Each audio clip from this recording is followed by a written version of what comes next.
is Lake Lanier. It's a lake in Forsyth County, Georgia, where people go swimming and boating and fishing and do a bunch of other lakey things. But before it was Lake Lanier, it was a town called Oscarville, Georgia. Now, Oscarville was a thriving, predominantly black community with a church, a school, and dozens of homes, until the year 1912, when a very bad thing happened. Oh, two very bad things. In 1912, two black teenagers were accused of rape. They were tried, convicted, and sentenced to death in a single day. And after they were executed, a mob of white men terrorized, drove out, or killed all the black people in the surrounding area. And they did that until the entire black community of Oscarville disappeared. The county went from having over 1,000 black residents in 1912 to 0 in 1920. That story is so sad, it makes this story look like a comedy. After the black community had been run off, the white people of Forsyth County said, you know what we could use? A big old lake. So they made one, right where the town of Oscarville had just been.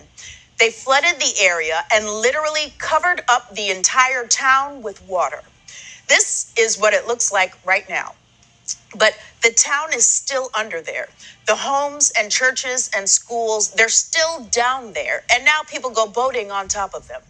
Compared to that, this is truly a rom-com. Now, you might be thinking, what a weird, isolated incident. But just like the rat who ate the pizza in the subway, this story is both crazy and common. Ever heard of Collegia, Alabama?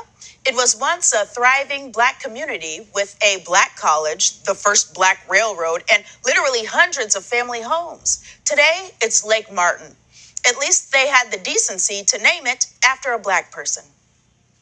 And if you think this kind of thing only happened in the South, let me introduce you to a place called Central Park.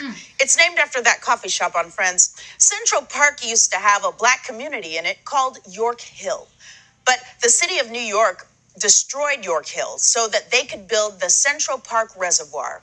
Because if there's one thing New York needs, it's another place for ducks to hang out. But if you come here, don't try and feed those ducks. They are very aggressive. Mess around and lose a finger. Now, when the residents of York Hill were kicked out of their homes, they fled to another black community nearby called Seneca Village. And then a few years later, New York destroyed Seneca Village too, so that they could build Central Park on top of it.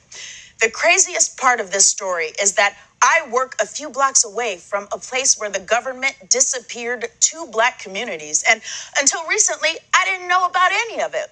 You know why? Because it worked. They tried to erase black communities and they came way too close.